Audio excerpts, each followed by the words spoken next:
नमस्कार बालमित्रांनो, शब्दवेल क्लासेसमध्ये तुम्हा सर्वांचं स्वागत. शिष्यवृत्ती परीक्षेची तयारी करताना किंवा कोणत्याही स्पर्धा परीक्षेची तयारी करत असताना मराठी व्याकरण हा खूप महत्त्वाचा भाग आहे. त्यापैकीच आपण आज एक घटक पाहणार आहोत, व्याकरणाचा पाया म्हणजेच नाम. नामाची व्याख्या. कोणत्याही सजीव किंवा निर्जीव वस्तूला, व्यक्तीला, प्राण्याला किंवा ठिकाणाला दिलेल्या नावालाच नाम असे म्हणतात. कोणत्याही सजीव किंवा निर्जीव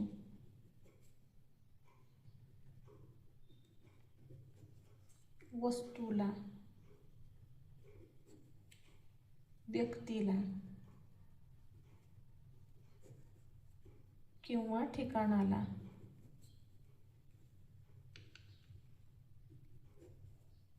दिलेल्या नावालाच नाम असे म्हणतात. नामाचे प्रकार किंवा उदाहरण आपण पाहूया. चला आपण नामाचे काही गट पाडूया, म्हणजे तुम्हाला ते चटकन लक्षात येईल. गट. एका गटात आपण कशाचा तो गट आहे ते लिहूया. तिकडे दुसऱ्या गटात आपण उदाहरणं लिहूयात. गट आणि इकडं उदाहरण. त्या व्यक्तींची नावे सुरुवातीला घ्या. व्यक्तींची नावे. त्यामध्ये काय काय येते ते पाहू. आई, बाबा, राहुल, सानिका. आई, बाबा,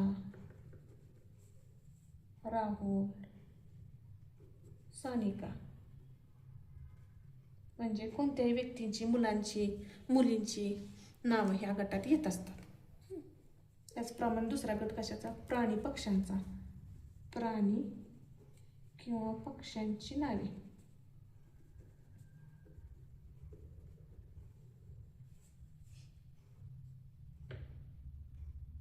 वाघ, चिमणी, गाय, हत्ती, मासा इत्यादी. काही वस्तूंची नावे पुढच्या गटात पाहूया. वस्तूंची नावे. वस्तूमध्ये काय? वही, फळा, चेंडू, दप्तर इत्यादी. ठिकाणांची नावे.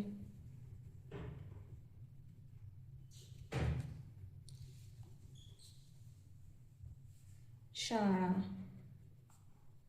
पुणे,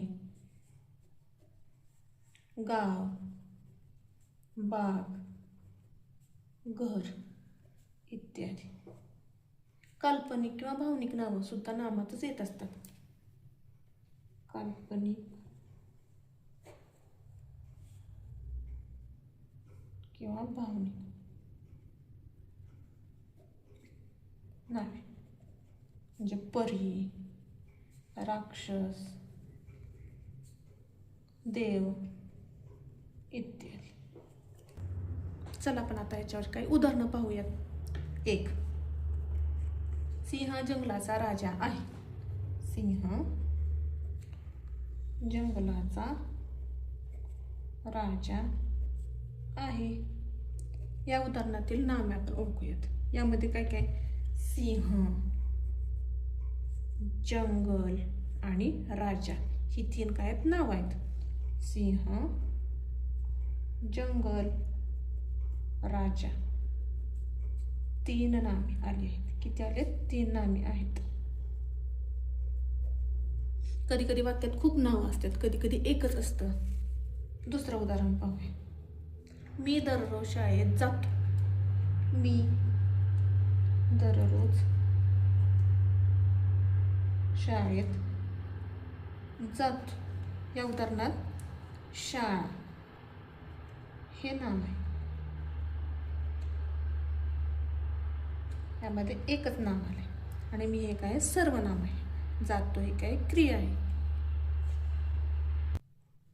नाम या घटकावर आधारित काही आपण प्रश्न सोडवूयात. या ठिकाणी मी प्रश्न लिहून घेतलेले आहेत पटकन ओळखण्यासाठी. ठीक आहे. प्रश्न पहिला, गटातील नाम असणारा शब्द ओळखा. पर्याय: 1 शूर, 2 शाळा, 3 पहिला, 4 दुहेरी. तर यामध्ये शाळा हा काय तर ठिकाणाचं नाव आहे म्हणून ते नाम आहे.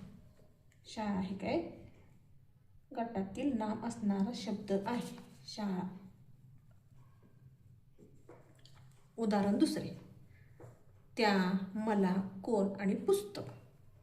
यामध्ये पुस्तक हे वस्तूचं नाव आहे म्हणून नाम असणारा शब्द पुस्तक. पुस्तक. आणि त्या, मला, कोण हे सर्वनाम आहेत. उदाहरण क्रमांक 3 पाहूया. आंबा, कडू, गोड आणि तिखट. यामध्ये नाम आहे आंबा. काय आहे ते एका फळाचं नाव आहे. आणि कडू, गोड आणि तिखट ह्या काय आहेत तर चवी आहेत.